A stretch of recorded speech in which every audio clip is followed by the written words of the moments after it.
तो एक टीचर और स्टूडेंट के बीच अगर मैं केमिस्ट्री की भाषा में अगर मैं एक बॉन्ड की बात करूं, तो अगर एक टीचर और एक विद्यार्थी के बीच की केमिस्ट्री अगर बहुत ज़्यादा स्ट्रांग होती है, तो मैं ये निश्चित ही कह सकता हूं कि वो बच्चा विश्व स्तर पर अपने देश का, अपने शिक्षक का, अपने माता पिता का सम्मान सबसे ऊंचा करता है।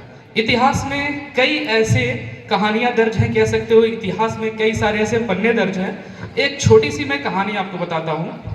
डॉक्टर कलाम सर, जिनके बारे में पूरा विश्व जानता है, अपने भारत के पूर्व राष्ट्रपति रहे doctor APJ Abdul Kalam sir, जब उनके एक मैथ टीचर थे अय्यर, एक दिन हुआ ऐसा कि क्लास में सर क्लास छोड़कर बगल वाले क्लास में चले गए और डॉक्टर कलाम सर क्लास में जैसे आप सभी नॉर्मल बच्चे घूमने लगते हो, वो घूमने लगे।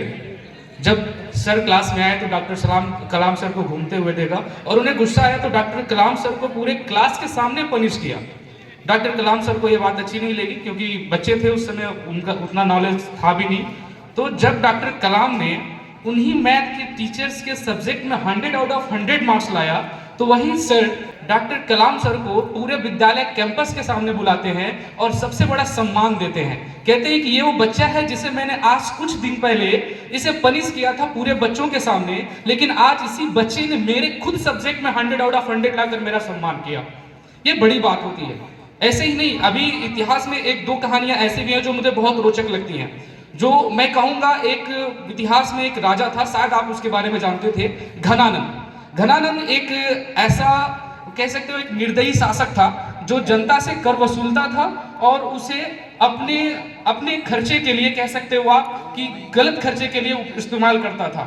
उस समय उनके राज्य में रहने वाले आचार्य चाणक्य उनके पास जाते हैं और कहते हैं, घनानंद तुम ये गलत कर रहे हो, तुम जनता से कर वसूलते हो और कर वसूलने के बाद तुम इसे गलत चीजों में खर्च करते हो, तुम इसे जनता की अच्छाई के लिए खर्च करो। घनानंद उठता है और उन्हें धक्का मारता है, आचार्य चाणक्य गिरते हैं, उनकी शिखा खुल जाती है।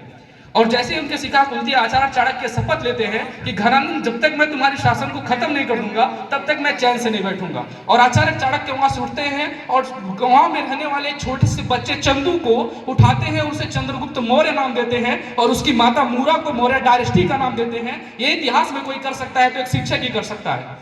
ये बड़ी बात होती है। और आज शिक्षक दिवस आप सभी जानते हैं डॉक्टर सर्वपल्ली राधाकृष्णन के सम्मान में मनाया जाता है। और वहीं पर इतिहास में एक ऐसी, मैं कहूंगा एक ऐसी हस्ती है इतिहास में जिनकी वजह से मैं कहूंगा शिक्षक दिवस मैं क्या पूरा भारतवर्ष याद करना चाहता है। अगर वो ना होती तो मैं कहूंगा स्कूल में सिर्फ सर मिलते, मैम नहीं मिलती। आप good morning sir, good evening sir कहते, आप गुड मॉर्निंग मैम या फिर good morning good afternoon ma'am नहीं कह पाते। उनका नाम है सावित्रीबाई फुले। एक ऐसी हस्ती इतिहास में मैं कहूंगा कि उन्होंने जो किया वो शायद ही आज कोई सोच सकता था। मात्र 9 साल की उम्र में उनकी शादी कर दी गई। पढ़ाई के प्रति उनकी रुचि ने मात्र 17 साल की उम्र में भारत की पहली महिला शिक्षिका बनाया।